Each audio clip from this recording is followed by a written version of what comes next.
In his research and travel in Africa, America and Britain, Jung absorbed mythological material, and above all images, to relate to his patients' dreams and the images of their unconscious. And everywhere he found evidence of the collective unconscious.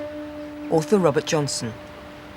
He discovered it in the unconscious of his own patients and in his own extraordinary experiences of dreams and visions, and also in the mythology, which fascinated him. The fact that mythology from every part of the world carries so many elements in common fascinated him.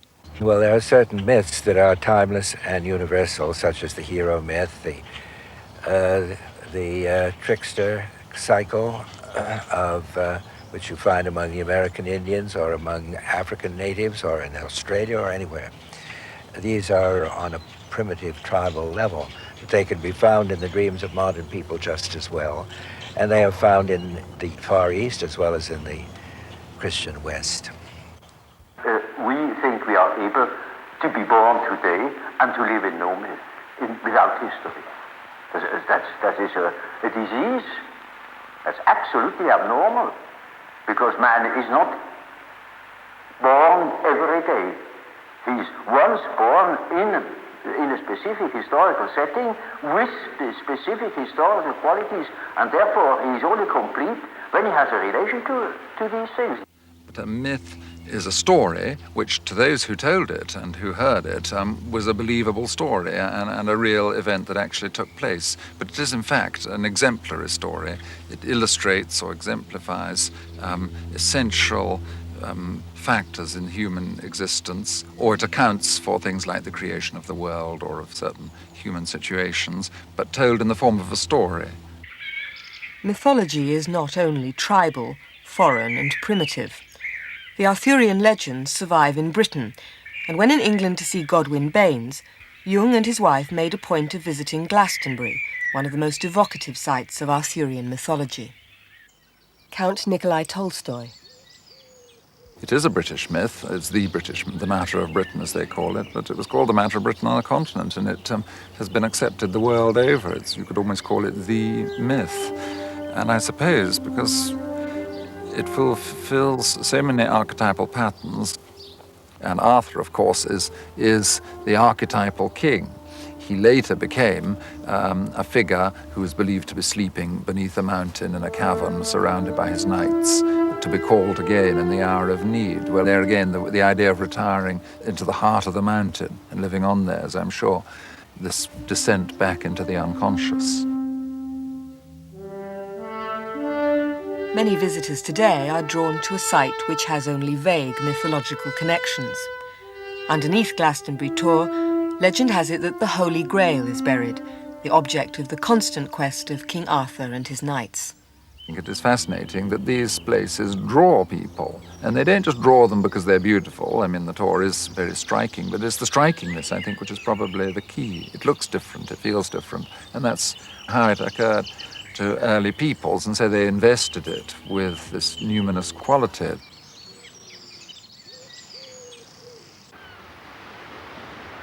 Tintagel Castle in Cornwall is Arthur's supposed birthplace, where Merlin discovered the infant king to be washed up on the shore.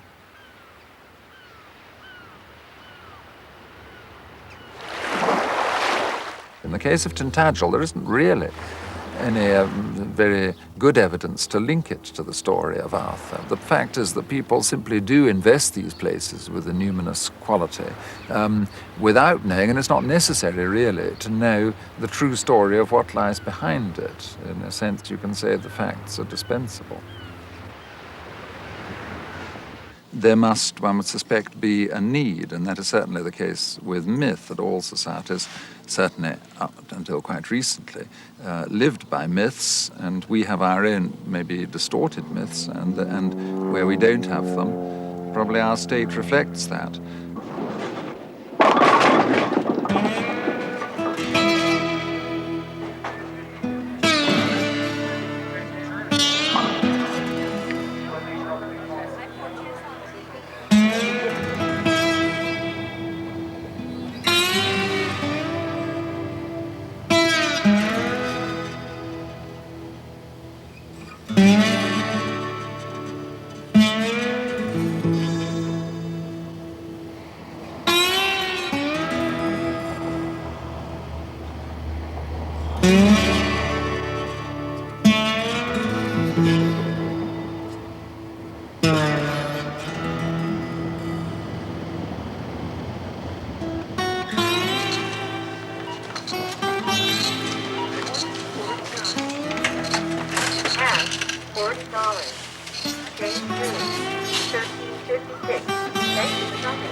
If you break up a tribe, they lose their religious ideas, the treasure of their old traditions, and they feel out of form completely.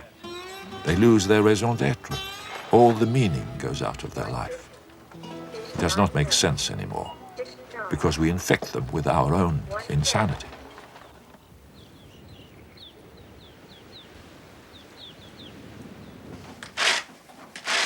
Traditional tribal people understand the importance of retaining their religions and staying close to their myth. Jung recognized Mountain Lake's idea that the Pueblo Indians think with the heart as a source of psychological health. In eastern Arizona, the Navajo Indians have their reservation. Their religion is based on a system of healing ceremonies or chants intended to cure illness or to bring members of the tribe back into harmony with the tribal traditions. Sand paintings illustrate the stories and symbolism of tribal mythology, created by hand with naturally colored sands.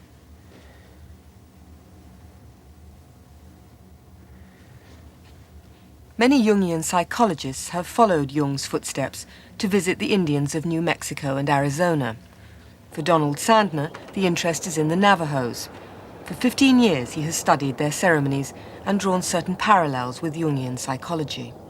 You could say that in the Navajo system, there is a myth behind every chant, and behind each chant, there was a story. And if you had a certain illness, for instance, let's say you had what they would call joint pain, swelling, arthritis, or rheumatism, that you would say, what hero or what heroine, some of them are women, the heroines of the story, what heroine had that disease?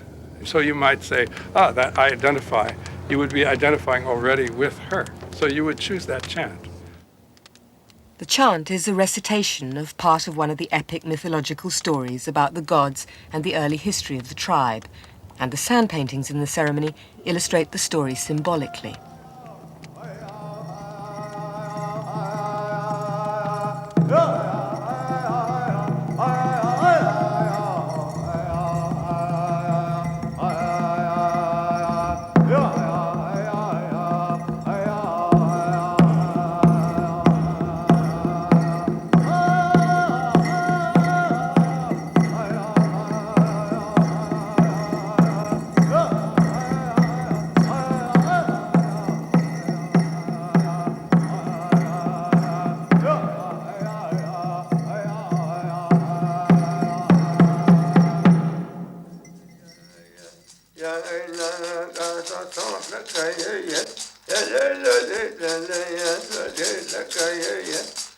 But then the patient comes in and he identifies by sitting on some part of the sand painting.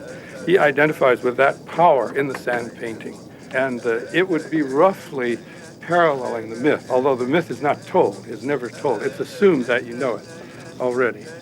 That power is put on the patient. And at that moment, the patient takes it in. He identifies with the medicine man, with the power in the painting, and with the hero or heroine of the whole chant. And he himself inwardly goes through that process of being healed by that identification.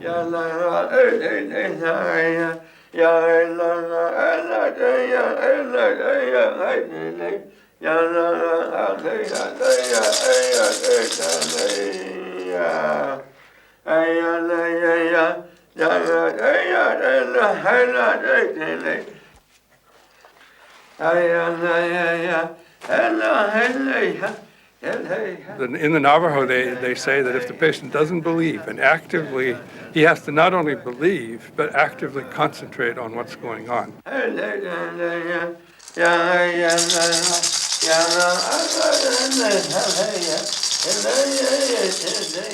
The patient wanted to get well, see.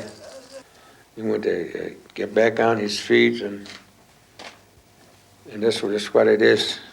So it's up to the patient, you know.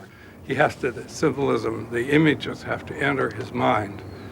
And there activate that unconscious part of his mind. And he has to do that. And in the Jungian analysis also, it's the patient. If there are no dreams, we can work with other things, but the patient must produce the symbolism in order for it to be worked on.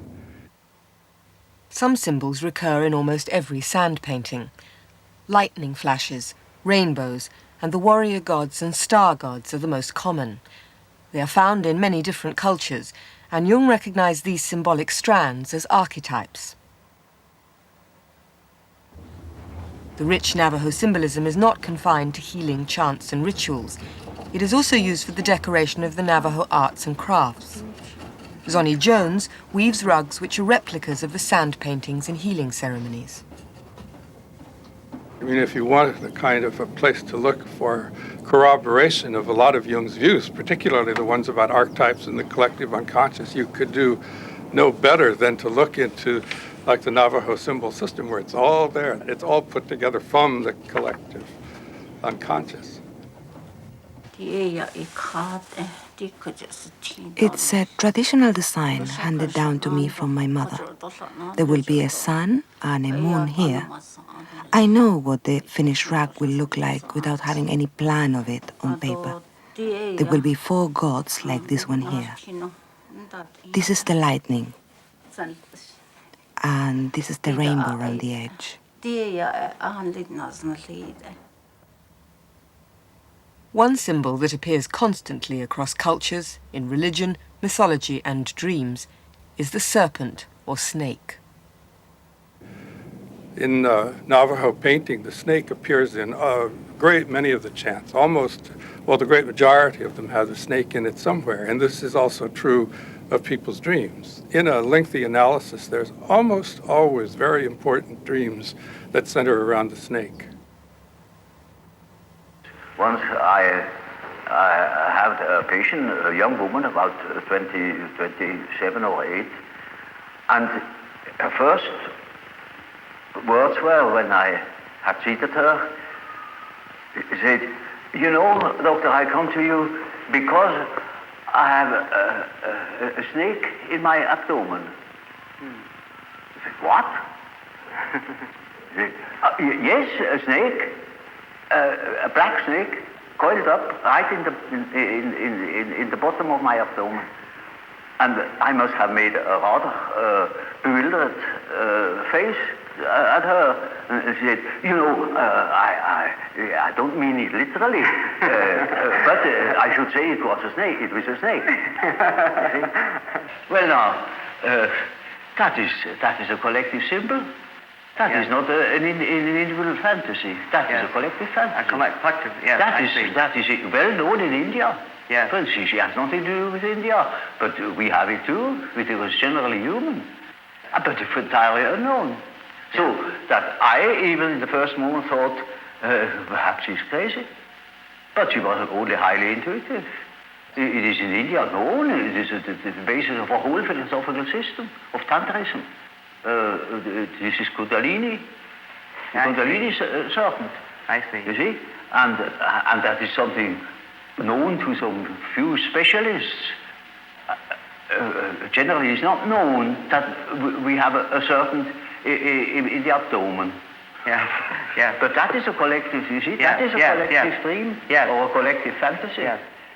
Well, the snake is one of the best symbols of the unconscious itself, because it seems so far away from human consciousness and feeling. It seems to have an autonomous life of its own, and therefore it inspires fear, but at the same time it inspires curiosity and a kind of beauty that relates it to the possibility of a sort of earth wisdom. So Jung thought it represented the kind of lower nervous system, the spine and the lower parts of the brain stem, so that was the snake, that deep, unconscious, cold, sort of inhuman power that governs us, even when we don't know it. The serpent is wise only because it doesn't close its eyes. You know, they have no eyelids, so that they can't close their eyes. They seem to be eternally awake and aware.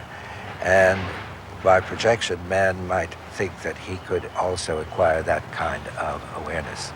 The symbol itself, such as these things we've been talking about, these snakes, these animals, these things you dream about, have a power of their own that can be healing.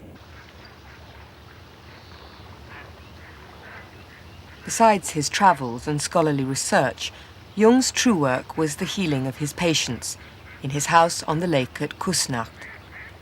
Jung left no case notes of the patients he saw for analysis, but at the Jung Institute in Kusnacht there is a large collection of the paintings which he encouraged his patients to produce, extending and illustrating the dream images of their unconscious. Michael Edwards is the curator of the archive. The clue to the healing, or the way into the work, was really through the imagination, and so he would encourage his patients to amplify and make more of their material, because the unconscious seems to work in images. It's if that's the language of the unconscious, and therefore for the person consciously to work with their images in a spontaneous way would put them in touch with themselves. Whether in single images produced by patients or whole series of paintings, parallels with sand paintings and other mythological or religious images can be seen. The symbols individually have force, and the patient creates a mythological narrative in pictures. I think I have certainly learnt from Jung that the role of the image, even if it's an image as imagined, that it has an authority, that the image is not something simply in order to make a clever psychological diagnosis and then throw it away, but the image has power and value of its own.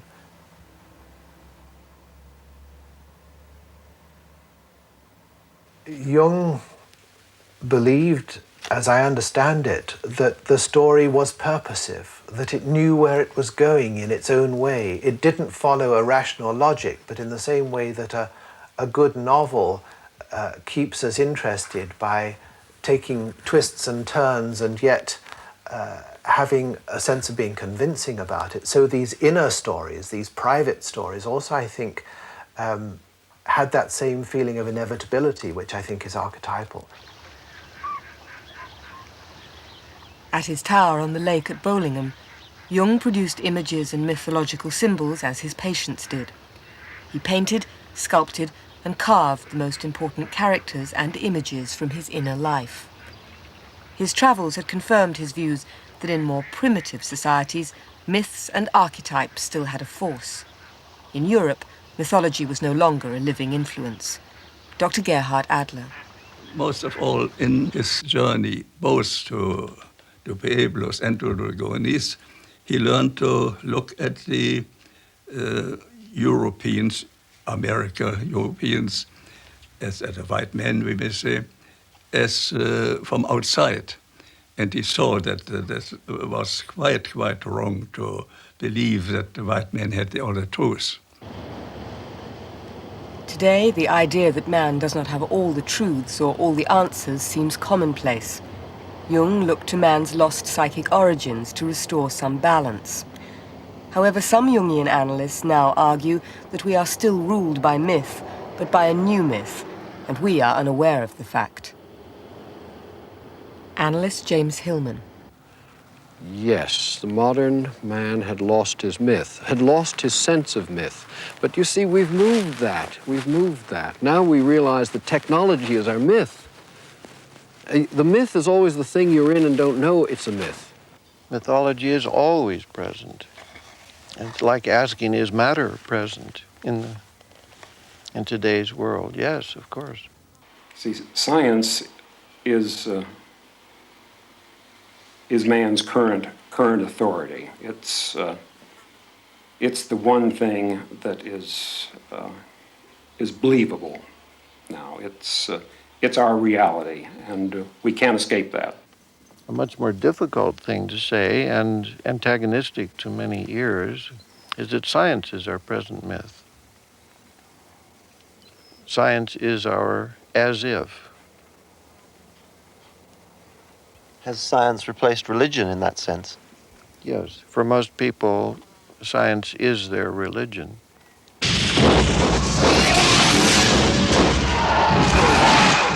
the same thing applies to science fiction. It's a modern mythology. And I think it's safe to say that science fiction, in all its various forms and variations, does have one basic recurring theme. It's the theme of extraterrestrial intelligence in one form or another. It has a multitude of forms it can take, but that's the basic idea. And that's highly significant psychologically because it demonstrates that the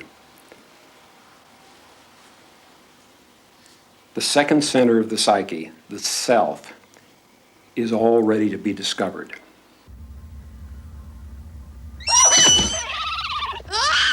For San Francisco analyst John Beebe, the massive appeal of science fiction films like the Star Wars trilogy comes from combining the archetypal fantasy of extraterrestrial life with characters which represent our own contemporary culture. I'm not going to let something tear it apart. To me, the movie comes alive because it has so many of the elements of our culture all scattered around through it. Let's get out of here! It's still out there. I don't think it's right. Time to discuss this in committee. I am not a committee. The princess is a little bit like a rather pert but very, nevertheless, American women's lib kind of princess. And then, of course, we have the R2-D2 and the butler as a kind of Laurel and Hardy. And, of course, we have the Cowardly Lion. And young, kind of sparky, spanking clean young hero questing. Kind of, you have the wise old man. And you have all these loose archetypes of the culture. To see myth as something that's happening all the time, that myths are being made all the time. So that it's sort of interesting when a movie becomes not a kind of updated depiction of an old myth, but creates its own new myth.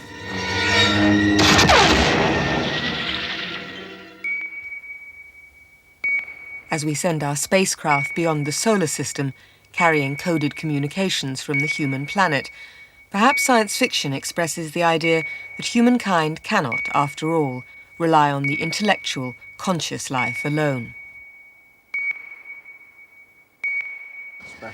Analyst James Hillman sums up Jung's travels as a way of learning through first-hand experience what the European psyche had allowed to become hidden.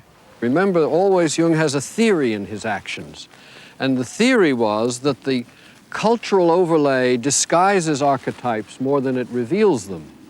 That was part of what Jung was doing with his travels. And there's no doubt that it's you see things you don't see in our ordinary culture. Old Mountain Lake said to me, "We are the people who live on the roof of the world. We are the sons of the sun, who is our father. We help him daily to rise and to cross over the sky. We do this not only for ourselves, but for the Americans also." He correctly assumes that their day, their light, their consciousness, and their meaning will die when destroyed by the narrow-mindedness of American rationalism. And the same will happen to the whole world when subjected to such treatment. We've lost certain ancient myths or connection to the world as mythical, but we're still living myths. We can't ever step outside of a myth. We're in one now. We're in one in television as a myth. We're in one. And it carries us as whatever we're doing. And to declare myth only something that people tell each other around the campfire, or dance naked to, or paint themselves purple, that's not the whole story of myth. Myth is what captures your imagination and moves your language and your body into doing things in certain ways. So we're always in myth.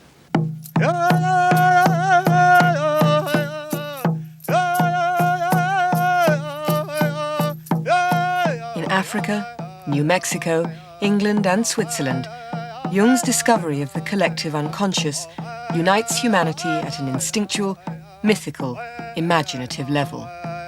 What he intuitively knew and confirmed among African tribes and on a Pueblo rooftop, conscious life is constantly forgetting.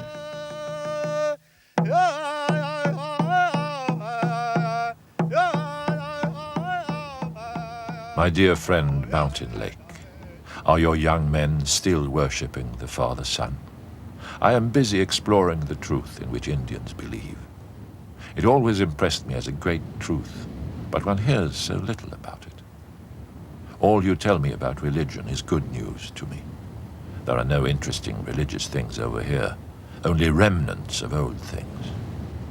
I was glad to hear that you are in better health than when I saw you. I'm sure your tribe needs you very much, and I wish that you will live still many years. As ever, your friend, C.G. Jung.